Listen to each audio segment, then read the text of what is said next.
This is Group 1 reporting about management.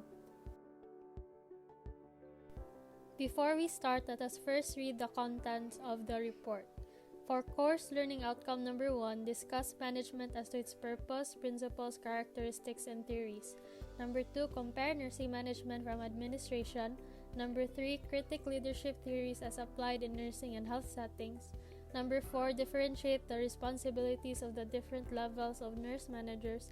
And lastly, number 5, discuss the areas of nursing management and its components' responsibilities.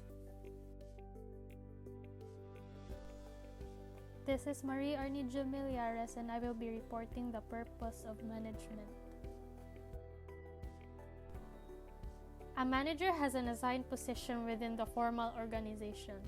They have a legitimate source of power due to the delegated authority that accompanies their position. They are also expected to carry out specific functions, duties, and responsibilities. They even emphasize control, decision-making, decision analysis, and results. They manipulate people, the environment, money, time, and other resources to achieve organization goals.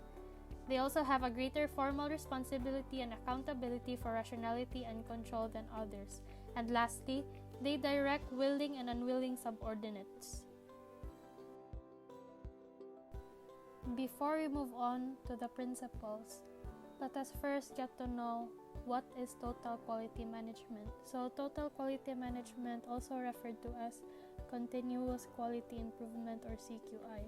It is a philosophy developed by Dr. W. Edward Deming, and this assumes that production and service is focused on the individual and that quality can always be better. Total quality management philosophy says that there is always room for improvement. Deming has outlined the 14 quality management principles of TQM. So first is create a constancy of purpose for the improvement of products and service. Adopt a philosophy and continual improvement. Focus on improving processes, not on inspection of product. And the practice of awarding business on price alone. Instead, minimize total cost by working with a single supplier. Number 5, constantly improve every process for planning, production, and service. Institute jobs, training, and retraining. Number 7, develop the leadership in the organization. Number 8, drive out fear by encouraging employees to participate actively in the process. 9, foster interdepartmental cooperation and break down barriers between departments. Number 10, eliminate slogans, exhortations, and targets for the workforce. Number 11, focus on quality and not just quantity. Eliminate quota systems if they are in place. Number 12, promote teamwork rather than individual accomplishments. Eliminate the annual rating or merit system. Number 13, educate or train employees to maximize personal development. And lastly, number 14, charge all employees with carrying out the TQM package. I'm John Daniel C. Bacolod, and I will be discussing the characteristics and theories of management. The characteristics of management. Management is goal-oriented. Management always aims at achieving the organizational objectives. The functions and activities of management lead to the achievement of organizational objectives. Pervasive. Management is a universal phenomenon.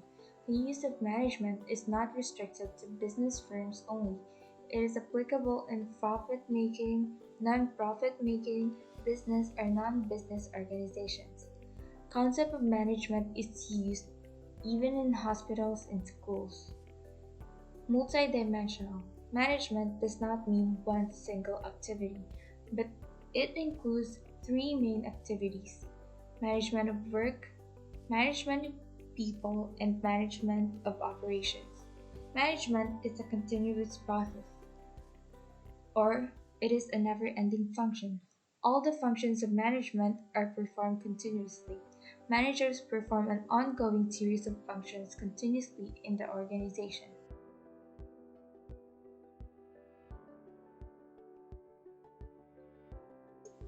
Management is a group activity. Management always refers to a group of people involved in managerial activities. The management function cannot be performed in isolation. Each individual performs his or her role at his or her status and department, and only then management functions can be executed. A dynamic function. Management has to make changes in goals, objectives, and other activities according to changes taking place in the environment. The external environment, such as social, economical, technical, and political environment, has a great influence over the management. Intangible. Management function cannot be physically seen, but its presence can be felt. The presence of management can be felt by seeing the orderliness and coordination in the working environment. It is easier to feel the presence of mismanagement as it leads to chaos and confusion in the organization. Composite process. Management consists of a series of functions which must be performed in a proper sequence. These functions are not independent of each other. Balancing effectiveness and efficiency. Effectiveness means achieving targets and objectives on time. Efficiency refers to optimum or best utilization of resources. Management always tries to balance both and get the work done successfully.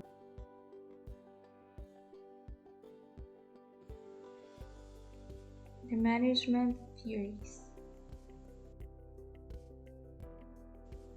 Scientific management. Frederick W. Taylor is considered as the father of scientific management. Frustrated with what he called systematic soldiering, where workers achieved minimum standards doing the least amount of work possible, Taylor postulated that if workers could be taught the one best way to accomplish a task, productivity would increase. The four overriding principles of scientific management is identified by Taylor in 1911 are. First is the science, not rule of thumb. Traditional rule of thumb means organizing work must be replaced with the scientific methods. Next is development of each and every person to his or her greatest efficiency and prosperity. A scientific personnel system must be established so that workers can be hired, trained, and promoted based on their technical competence and abilities, developing workers to the fullest extent possible for their own and their company's highest prosperity. Third is cooperation, not individualism. Workers should be able to view how they fit into the organization and how they contribute to overall organizational productivity, achieving cooperation of human beings rather than a chaotic individualism. Last is harmony, not discord. The relationship between managers and workers should be cooperative and interdependent, and workers should be shared equally, obtaining a harmony in the group rather than discord. Scientific management is an art of knowing exactly what you want your men to do and seeing that they do it in the best and cheapest way.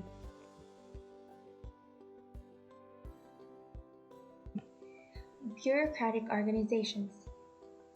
It was proposed by Max Weber, a well-known German sociologist. He saw the need for legalized formal authority and consistent rules and regulations for personnel in different positions. He thus proposed bureaucracy as an organizational design. Bureaucratic management is a form of organization characterized by division of labor, detailed rules and regulations, and impersonal relationships. Just like Frederick Taylor in his scientific management theory, Weber advocated for a system based on standardized procedures and a clear chain of command. His essay Bureaucracy was written in 1922 in response to what he perceived as a need to provide more rules, regulations, and structure within organizations to increase efficiency. Management functions identified. Henry Fayol first identified the management functions of planning, organization, command, coordination, and control. Luther Gulick expanded on Fayol's management functions in his introduction of the 7 activities of management: planning, organizing, staffing, directing, coordinating, reporting, and budgeting. Eventually, theorists began to refer to these functions as the management process. First in the management process is planning. Planning encompasses determining philosophies, goals, objectives, policies, procedures, and rules, carrying out long and short range projections, determining a physical course of action, and managing plan change. Second is organizing. It includes establishing the structure to carry out plans, determining the most appropriate type of patient care delivery, and grouping activities to meet unit goals.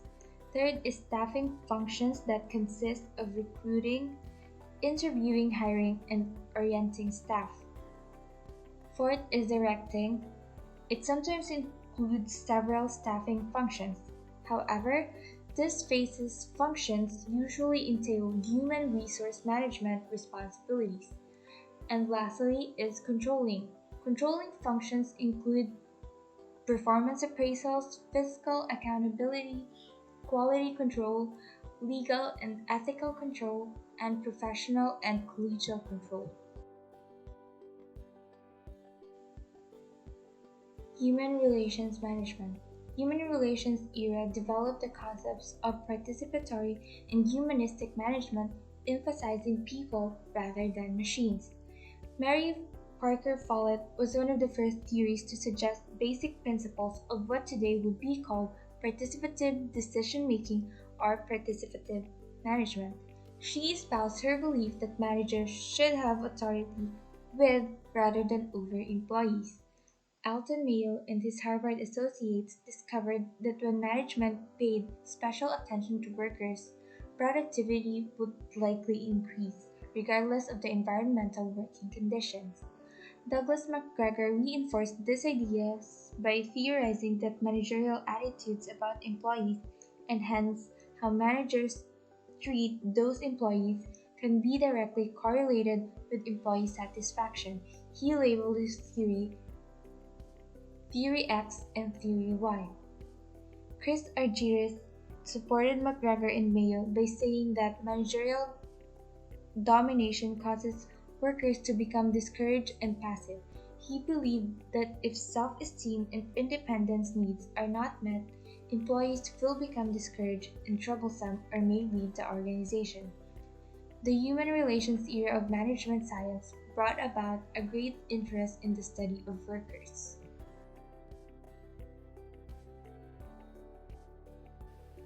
A great day to each and everyone. I am Lloyd Emmanuel Salve Oliva, and I will be discussing course learning outcome number 2, which is compare nursing management from administration. And so without further ado, I will begin my discussion.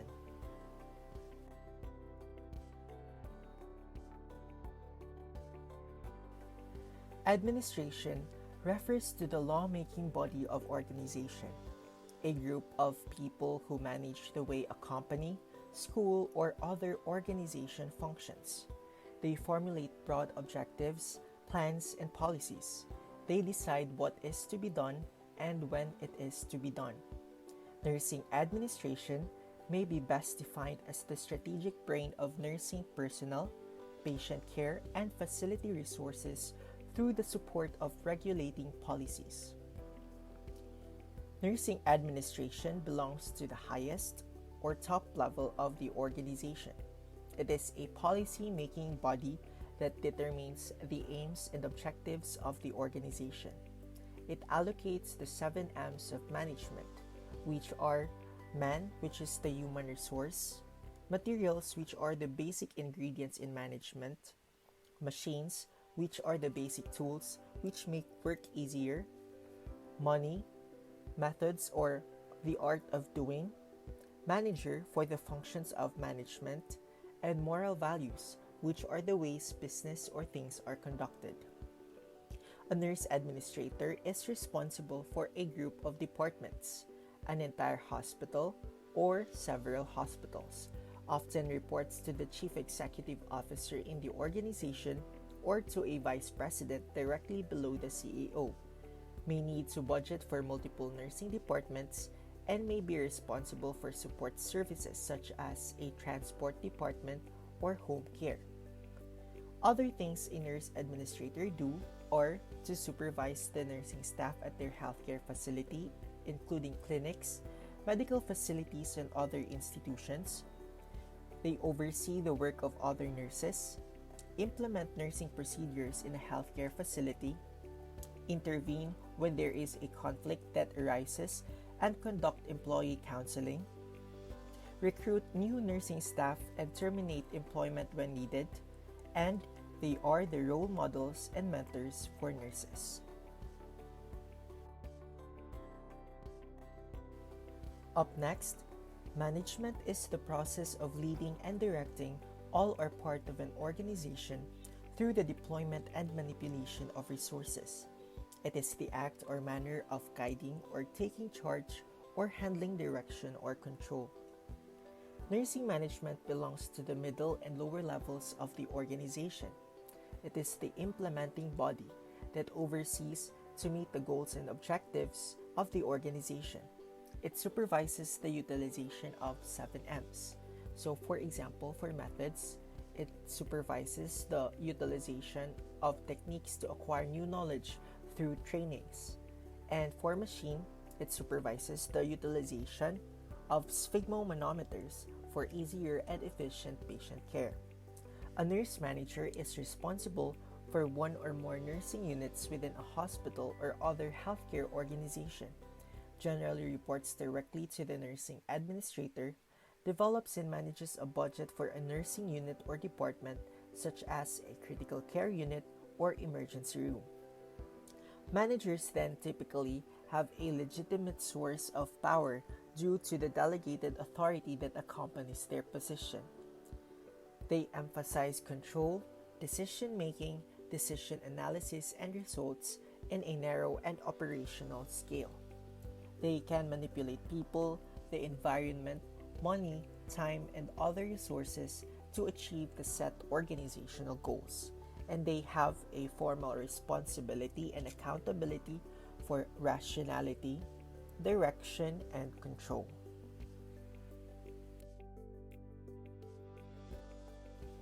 Here is a comparison table between administration and management. For administration, it may need to budget for multiple nursing departments, while for management, it develops and manages a budget for a certain nursing unit or department. Administration has thinking function since it is the policy-making body, while management has the doing function since it is the implementing body. Administration has the top-level executives, while management has the middle-level executives. Administration possesses administrative ability, while management possesses technical ability. Administration is broad and conceptual, while management is narrow and operational. Administration is for planning and control, while management focuses more on directing and organizing. That is all for my report. Now I will turn you over to the next reporter for the subsequent course learning outcomes.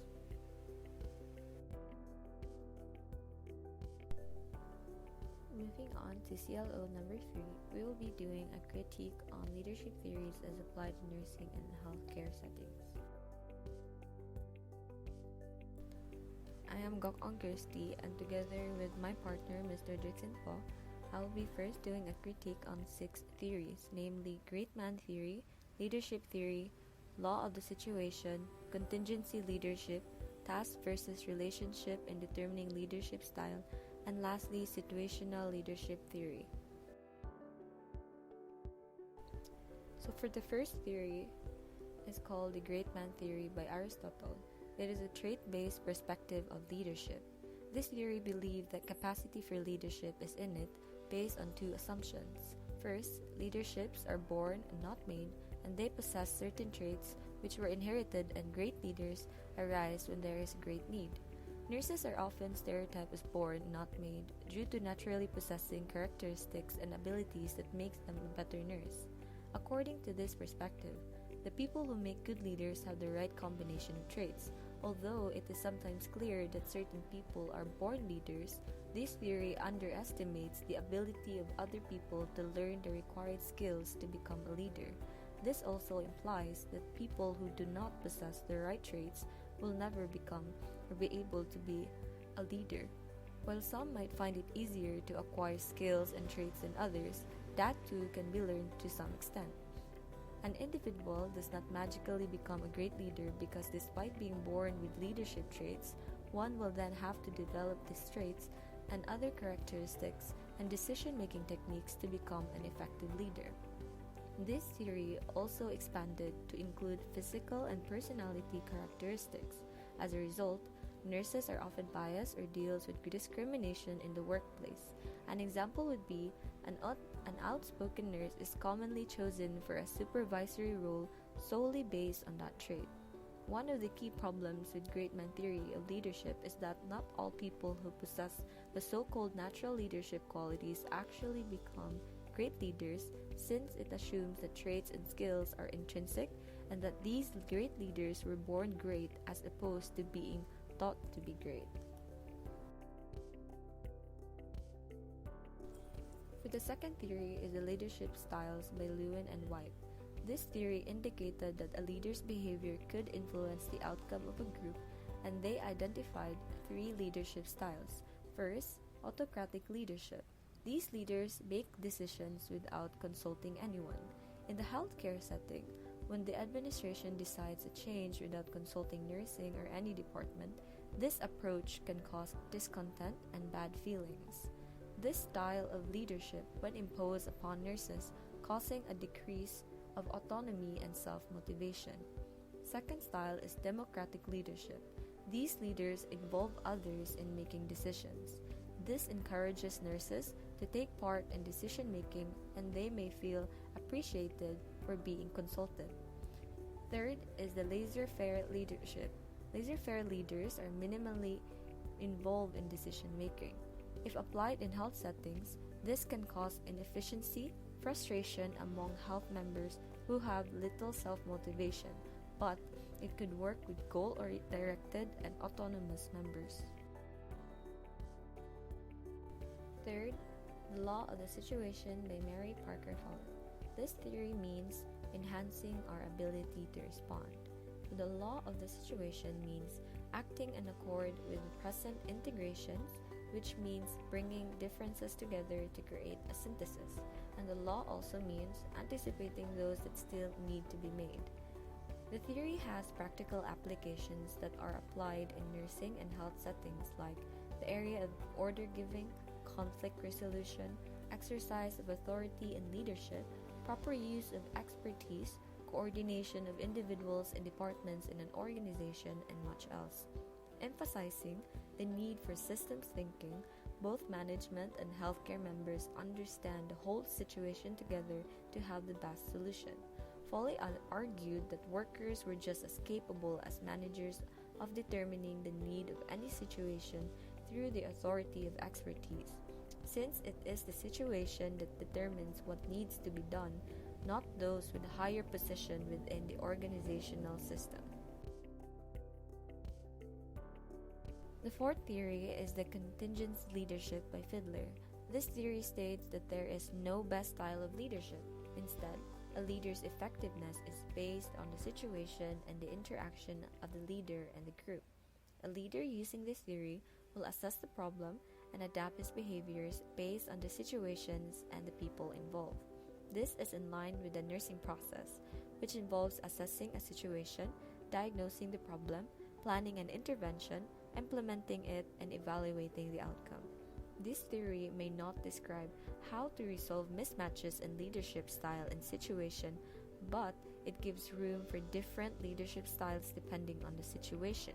Either task-focused or relationship-focused leaderships are most effective. This is important in nursing because they are in a constantly changing environment, and they must be flexible and be able to recognize factors for adjustment to effectively manage and achieve optimal outcomes. The fifth theory is called Task versus Relationship in Determining Leadership Style by Blake and Newton. This is also known as managerial grid, a two-dimensional grid with two axes. The first is the concern of people. This is the degree to which a leader considers team members' needs, interests, and areas of personal development when deciding how best to accomplish a task. Second, concern for tasks, or results, or production. This is the degree to which a leader emphasizes concrete objectives, organizational efficiency, and high productivity when deciding how best to accomplish a task. Now, this theory does not entirely address which leadership style is best, but it provides an excellent starting point for thinking about one's own performance and for improving general leadership skills. It helps you think about your leadership styles and its effect on your team's productivity and motivation. So this theory also identified 4 leadership behavior. First is the produce parish management, a middle-of-the-road management, country club management, and lastly is the team management. A bit of insight about the 4 leadership behavior.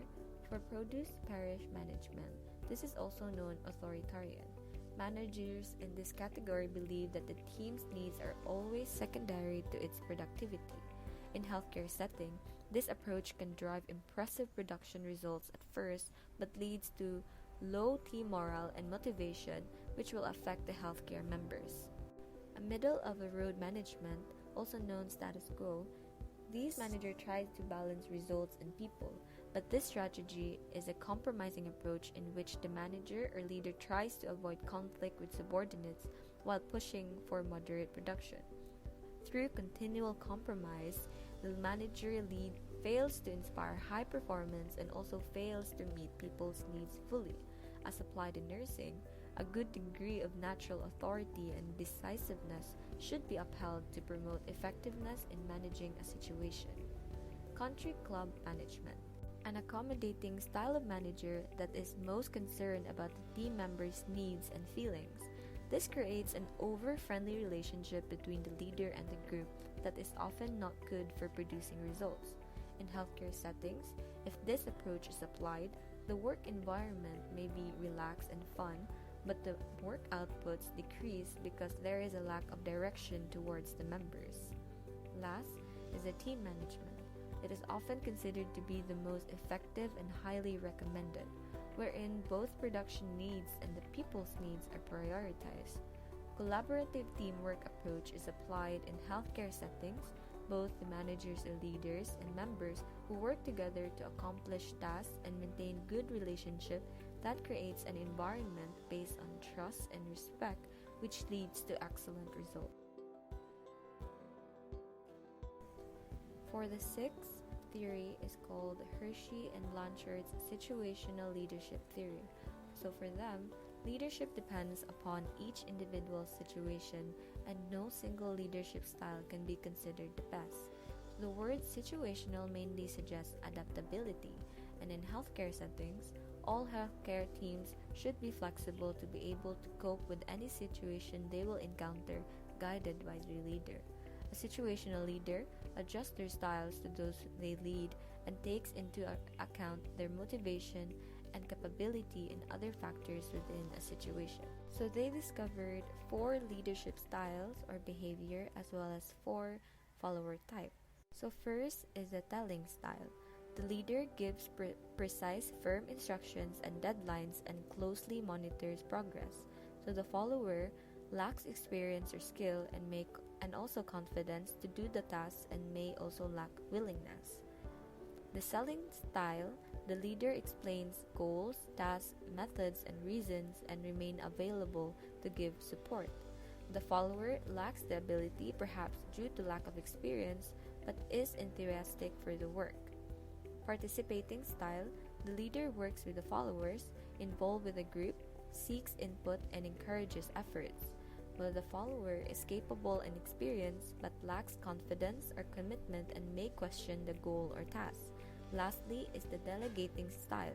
The leader gives responsibility to followers for setting goals, planning, and execution. while the follower is capable, experienced, confident, and committed to the goals.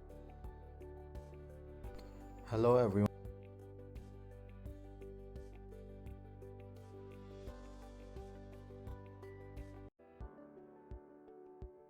Hello everyone, I am Juxan Daniel Aspo, and I'll be continuing the discussion on different leadership theories.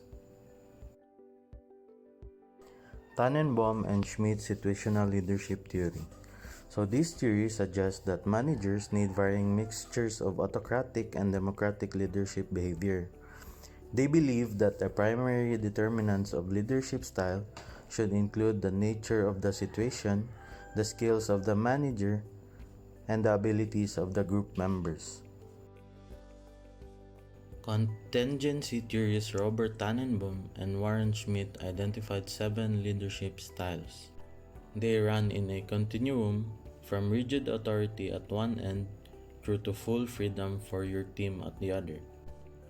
The leader that tells makes the decision and expects the team to follow. This can be useful if you have a lot of new starters to manage, but continued use of this style can soon become frustrating, especially to team members that are highly experienced.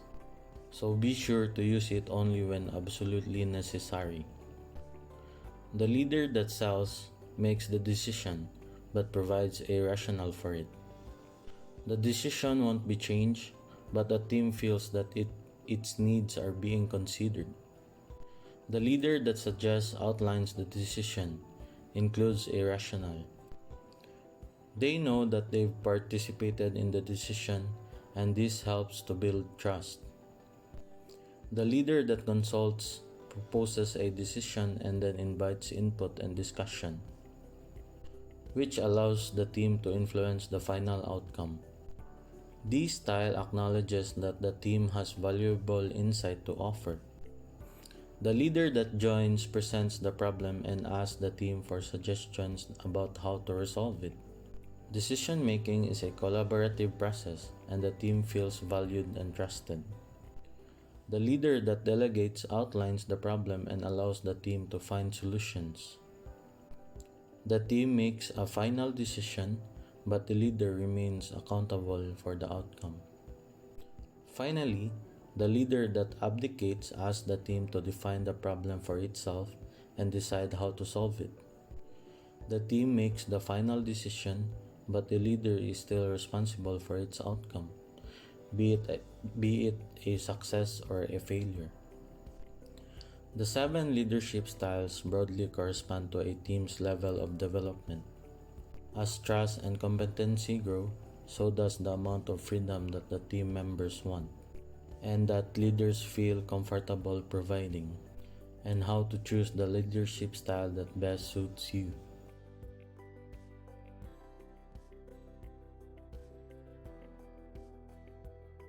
Organizational structure shapes leader effectiveness by Cantor.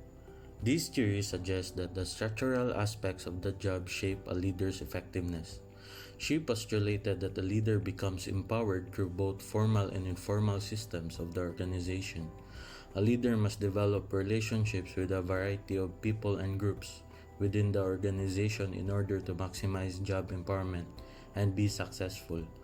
The 3 major work empowerment structures within the organization are opportunity, power, and proportion.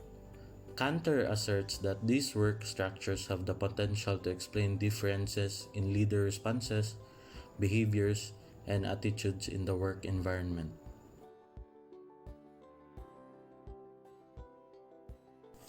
Transactional and Transformational Leadership by Burns. Burns first suggested that both leaders and followers have the ability to raise each other to higher levels of motivation and morality, identifying this concept as transformational leadership.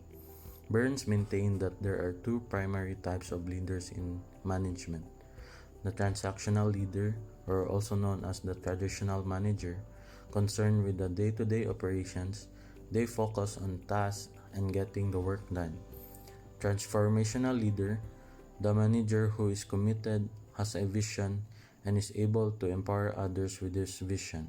They focus on vision and empowerment. So here's a table to differentiate more on the two different types of leader.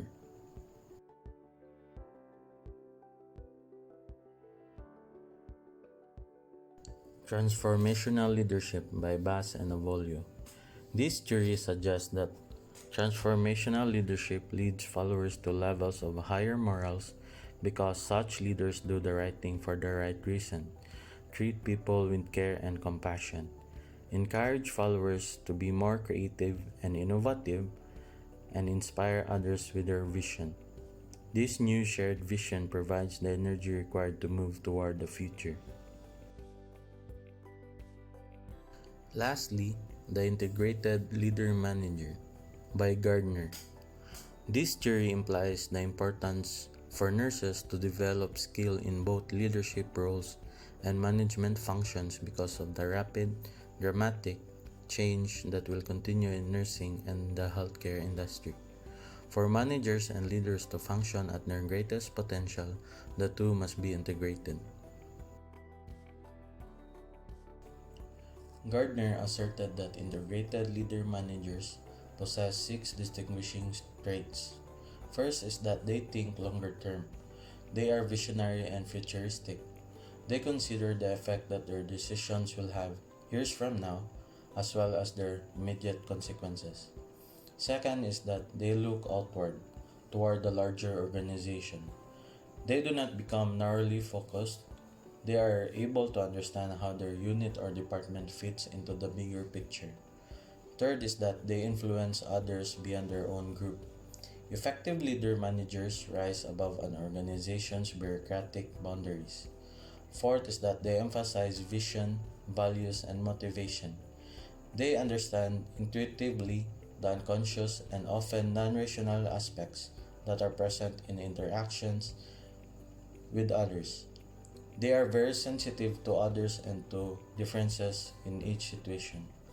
Fifth is that they are politically astute. They are capable of coping with conflicting requirements and expectations from their many constituencies. Sixth is that they think in terms of change and renewal. The traditional manager accepts the structure and processes of the organization, but the leader manager examines the ever-changing reality of the world and seeks to revise the organization to keep pace. Good day everyone, I'm Nikki Gorgor and I'm going to discuss about the different levels of nurse managers and their responsibilities.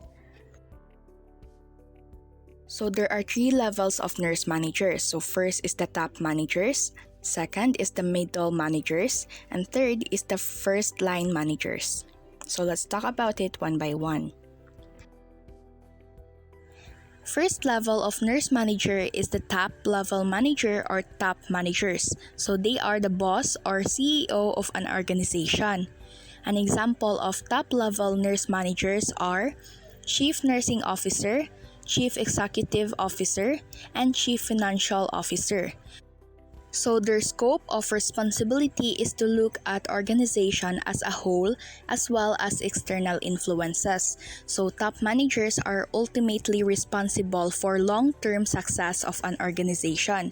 So they pay carefully attention to the external environment of the organization, such as economy, proposal for laws that would affect profits, stakeholder demands, and consumer and public relations. Next, for primary planning focus is strategic planning. So they are the one who makes the decision that affects the whole organization to strengthen operations and ensure that employees and other stakeholders are working towards a common goal. Next, for communication flow, more often top-down but receive subordinate feedback both directly and via middle-level managers. So they also communicate with the first-line managers, but they mostly communicate with the middle-level managers.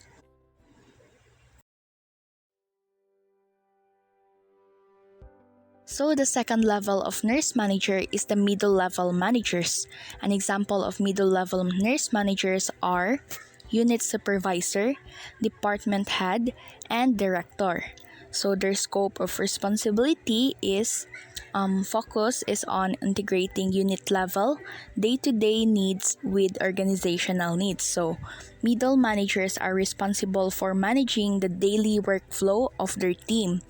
So their goal is to make sure that day-to-day tasks are meeting the overall objectives of an organization. Next, for primary planning focus, combination of long and short range planning.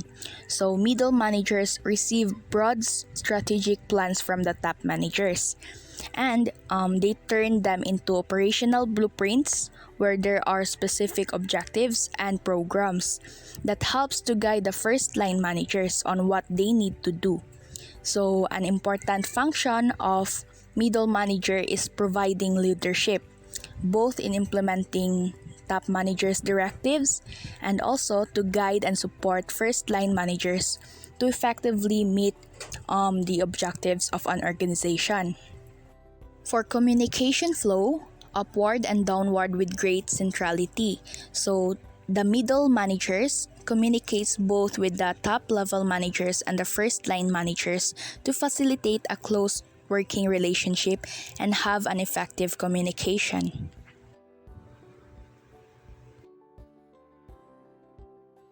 Lastly, the third level of nurse manager is the first line managers.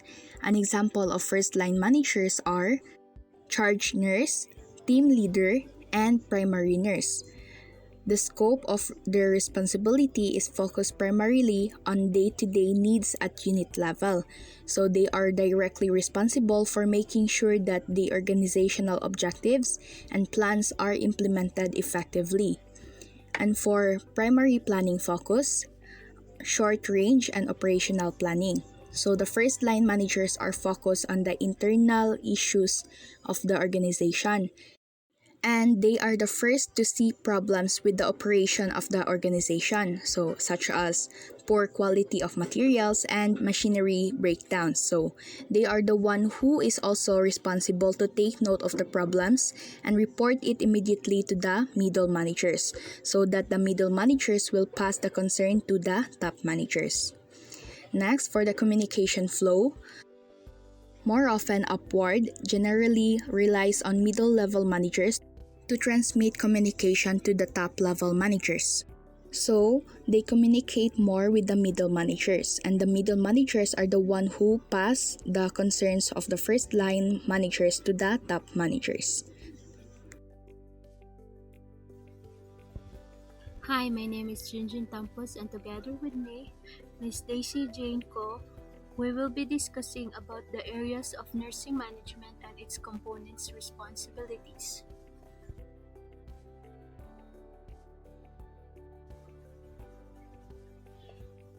So first area of nursing management is human resource. Human resource nurse managers are the one who do hiring, firing, training, inspiring, and developing employees.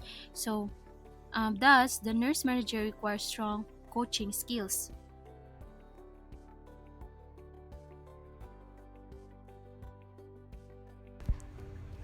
So for the responsibilities of human resource, nurse managers are responsible for the action of their staff and for each employee's professional development. Thus, they must do their best to discipline and enrich their employees for the good of the institution. And when working with the staff to achieve their human resource goals, nurse managers must obtain staff satisfaction feedback regularly. And when hiring staff, the nurse managers ensure the unit staffing needs are met in the most economical way possible, so funds that would otherwise be used of recruitment can be instead be spent on retaining high-performing staff.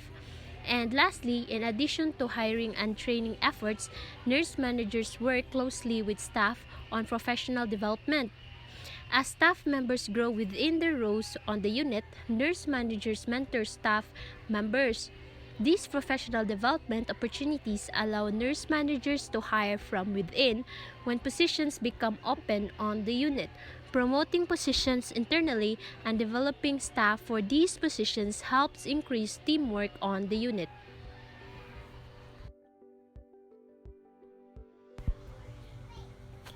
So the next areas of nursing management is patient care. Um, Patient care is about how to deliver the most quality and safest patient care within the institution.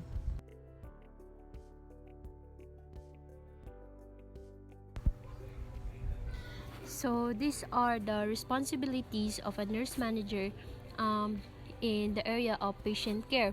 So nurse managers understand the professional and regulatory guidelines such as the Centers for Disease Control and Prevention, Joint Commission, Centers for Medicare and Medicaid Services that govern patient care. Regulating agencies and insurance companies mandate that hospitals provide evidence-based clinical practices as the standard of care. And next, nurse managers are responsible for making sure their staff members are educated on the standard of care and any changes to those standards so that the staff members are able to provide the safest care possible on the unit.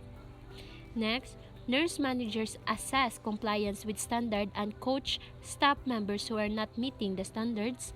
And lastly, nurse managers work with their physician colleagues to determine the most up-to-date standards of care and to plan for them to be provided to their patient.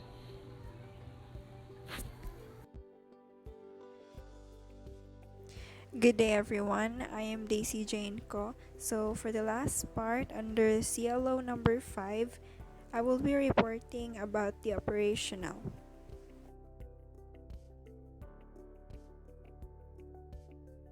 So, there are two dimensions of planning, the strategic planning and the operational planning. So, for strategic planning, it is where the management develops a mission and long-term objectives and determines in advance how they will be accomplished. While the operational planning, it is where the management sets short-term objectives and determines in advance how they will be accomplished.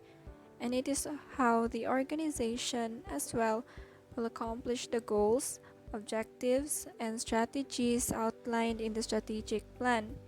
So both strategic and operational planning use the two tools, which the first one is SWOT analysis and the balance scorecard. The SWOT analysis is one of the most commonly used in the healthcare organizations, which specifically stands for identifying the strength, weaknesses, opportunities, and threats.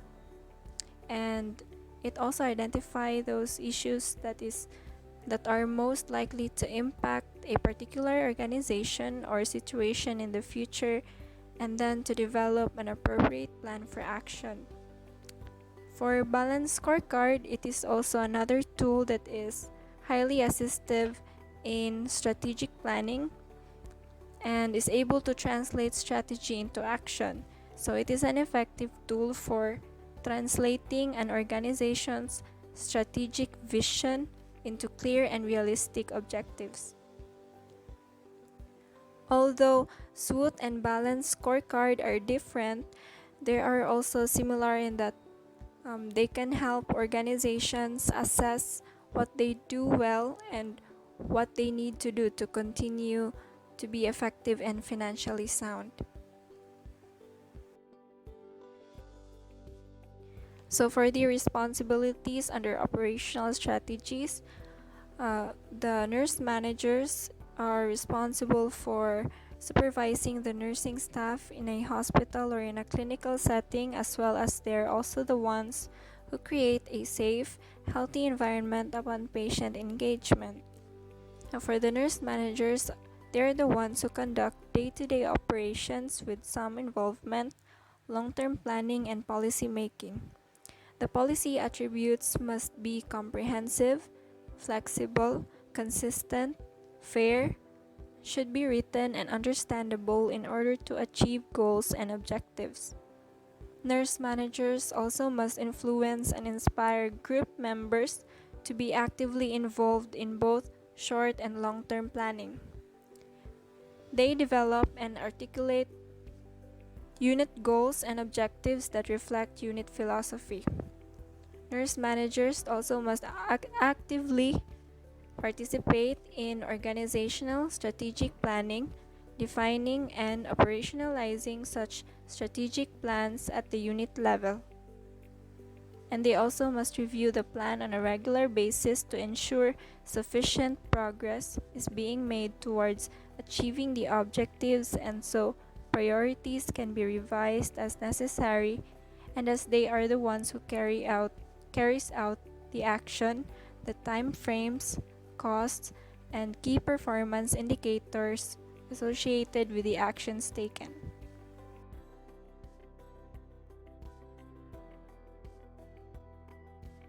So that is all for our report. Thank you for listening.